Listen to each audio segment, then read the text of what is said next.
దేవుని నామమునకు మహిమ కలుగును గాక. దేవుడి రోజు మనకిస్తున్న వాగ్దానము జకర్యా గ్రంథము 9వ అధ్యాయము 12వ వచనం.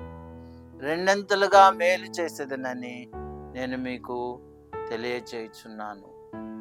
రెండింతల ఆశీర్వాదం. యోబుకు దేవుడు రెండింతల ఆశీర్వాదం ఇచ్చాడు. రెండింతల ఆత్మను ఎలీషాకిచ్చాడు. కాబట్టి దేవుడు మనల్ని సమృద్ధిగా దీవించే దేవుడు, రెండింతలుగా ఆశీర్వదించే దేవుడు. కాబట్టి ఆయన ఆశీర్వాదము కొరకు మనము ఎదురు చూద్దాం. నేను రెండంతలుగా మేలు చేస్తానంటున్నాడు. మనకు ఆయన మేలు చేసే దేవుడు, ఉపకారం చేసే దేవుడు. ఆయన ఎన్నో ఉపకారాలు ప్రతిదినం మనకు చేస్తూనే ఉంటాడు. వాటిని మర్చిపోవద్దని కూడా దేవుడు చెప్తూ ఉన్నాడు. ఆయన చేసిన ఉపకారముల్లో దేనిని మరువకు. ఆయన చేసిన ఉపకారాల్లో దేనిని మరువకుండా మనం ఆయన కృతజ్ఞతాస్తుతులు తెలియజేస్తూ ఉంటే ఇంకా రెండంతల మేలు చేసి మనల్ని దీవిస్తాడు.